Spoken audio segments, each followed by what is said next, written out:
Halo teman-teman, selamat datang kembali di channel ini. Hari ini kita akan membahas tentang sebuah alat yang nanti akan kita unboxing dan akan kita gunakan sebagai alat untuk melakukan pemrograman. Oke, alat itu adalah Raspberry Pi 3 Model B. Mari kita unboxing. Check it out. Inilah Raspberry Pi 3 Model B yang dibuat oleh Elman 14. Dan secara dashboardnya kita bisa melihat ya, Raspberry ini sudah dilengkapi oleh wireless LAN sama Bluetooth ya. Kalau kita lihat boxnya, misalnya Raspberry Pi 3 dan ada keterangan-keterangannya ya, sudah ada Bluetooth, sudah ada wireless LAN, kemudian ini nama-nama aliasnya ya dan sebagainya. Oke, nah alat ini adalah single board microkomputer yang nanti akan kita pakai untuk melakukan pemrograman. Oke, kita unboxing aja dulu.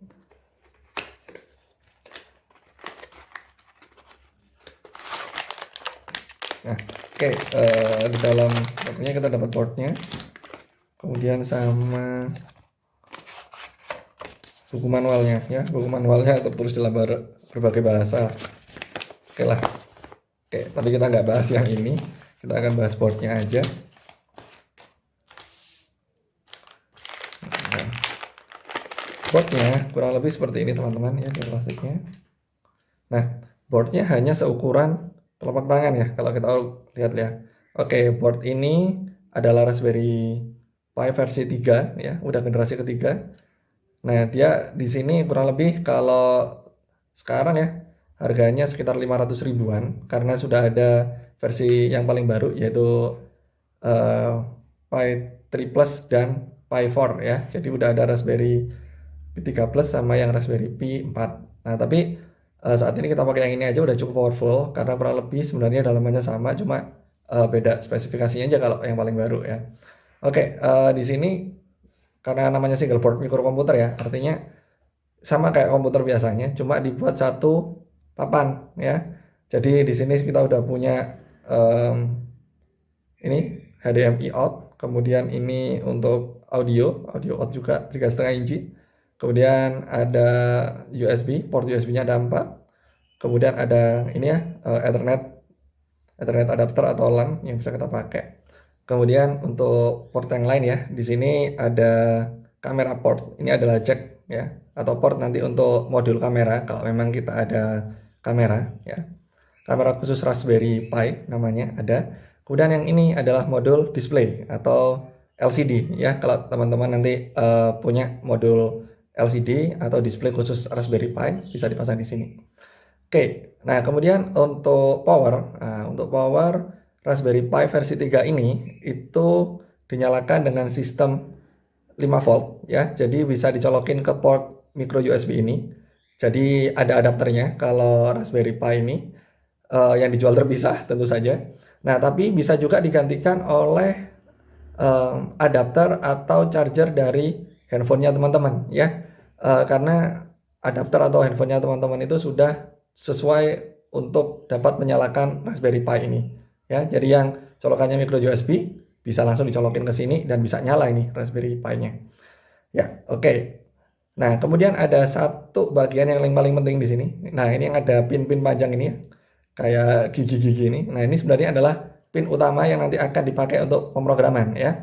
Pin-pin ini disebut dengan GPIO atau General Purpose Input Output Pin ya, yang nanti menjadi gerbang masuk atau keluarnya pemrograman kita yang nanti akan kita pakai untuk melakukan pemrograman cyber physical system ya.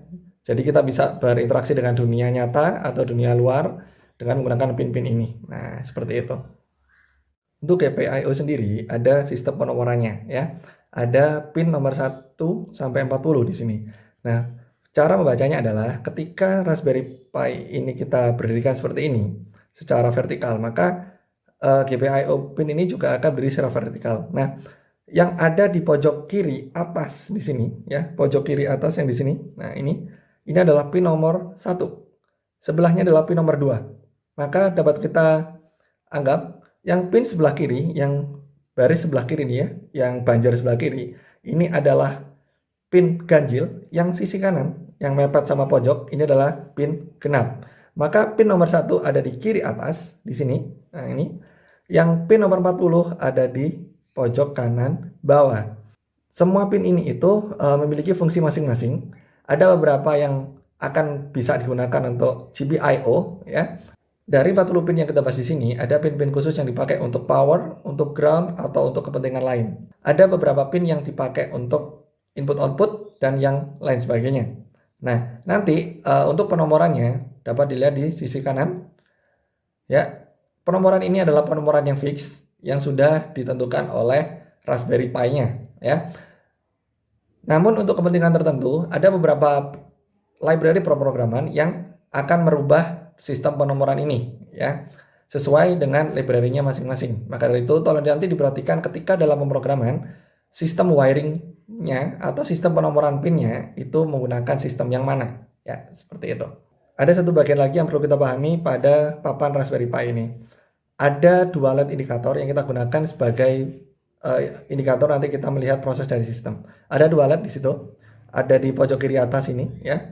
LED yang paling kiri itu biasanya nanti dia akan menyala merah ya. Artinya dia power. Kemudian yang LED yang sebelahnya itu akan berwarna hijau. Itu adalah indikator proses ya. Jadi ada power, ada proses. Nah, power itu akan nyala terus sejak Raspberry ini nyala sampai nanti akan dimatikan. Dan yang proses dia akan berkedip-kedip ya sesuai dengan proses yang dilakukan oleh Raspberry Pi ini ya.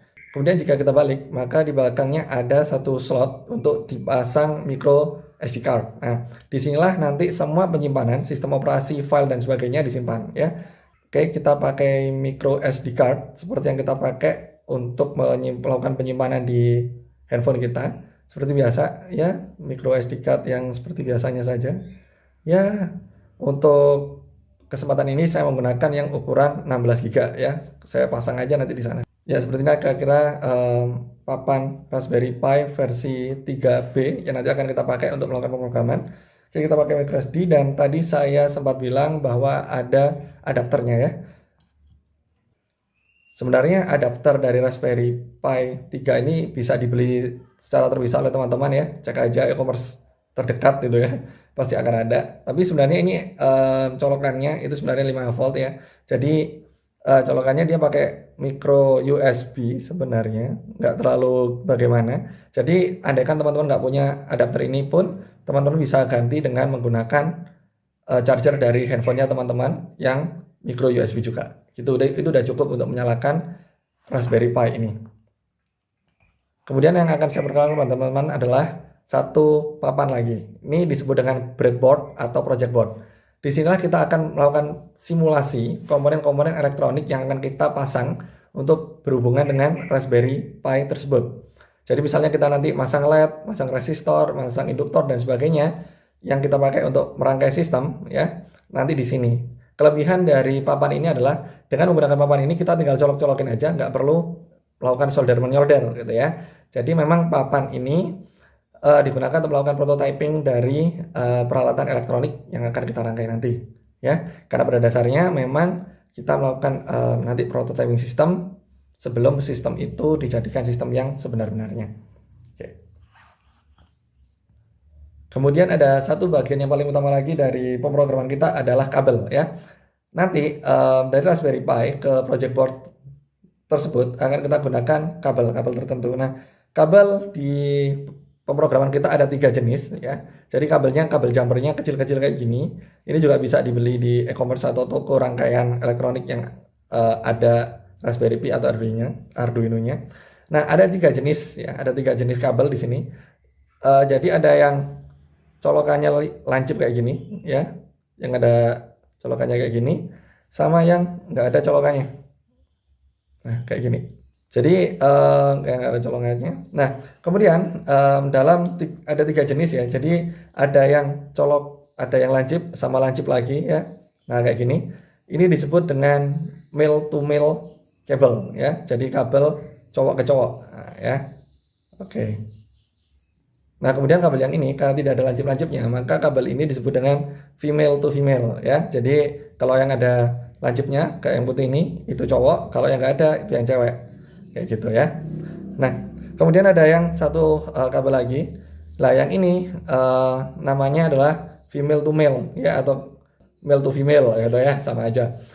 Nanti akan kita pakai untuk membangun rangkaian kita ya. Jadi untuk melakukan pemrograman sistem B6 paling tidak kita butuh alat-alat ini saja semua.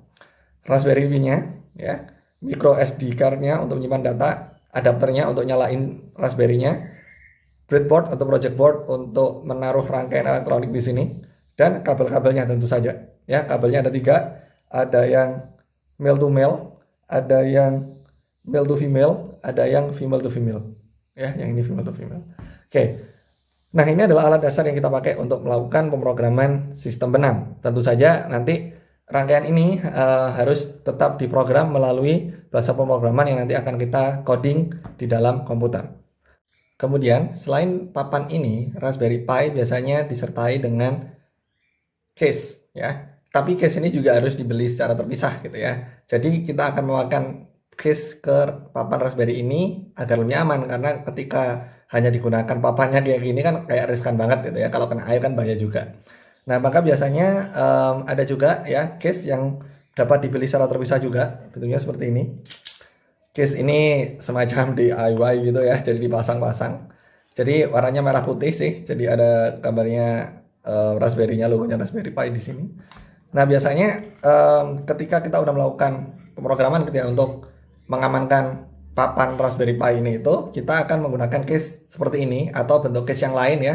Banyak, ada yang case-nya ini yang official, dan ada juga yang akrilik, ada juga yang ada fan-nya dan sebagainya ya, macam-macam kalau di pasaran. Nah, ini ya sama aja ya, tinggal dipasang aja. Jadi kalau misalnya mau pakai case ini, yang paling bawah ini kita pasang misalnya di sini, karena dia udah match gitu ya. Jadi ini ada yang menutup slot outputnya ya, tinggal dipasang gini aja.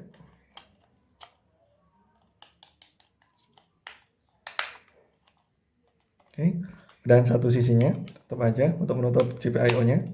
Oke, seperti itu. Kemudian tutup yang paling atas ya, tutup aja dengan cara seperti ini. Nah, jadi produk LED-nya kelihatan, SD card-nya juga kelihatan, kemudian slot-slot outputnya kelihatan. Nah, terus bagaimana ketika kita mau menarik kabel ya dari GPIO-nya gitu? Dapat dilihat di sini. Nah, ini ada lubangnya, bisa dibuka ya. Atau nggak pengen atasan, waduh ini ribet misalnya, ya tinggal dibuka gini aja udah cukup sih. Cuma biasanya kita pakai dengan cara seperti ini. Nah, nanti kita bisa pakai kabel extension untuk keluar ya, dan sebagainya kayak gitu. Oke, seperti inilah. Ini adalah case ya yang dipakai nantinya untuk mengamankan Raspberry Pi kita. Nah, itu tadi adalah penjelasan tentang Raspberry Pi 3 Model B. Tadi kita udah unboxing dan sekarang alatnya udah ada di dalam case ini. Oke, terima kasih sudah menonton video ini. Sampai ketemu lagi nanti di video yang lain. Dan buat kalian semua, please like video ini, share video ini ke teman kalian jika kalian berkenan, dan tentu saja subscribe channel ini. Dan kita juga boleh loh ngobrol-ngobrol di kolom chat. Oke, sampai ketemu lagi. See you.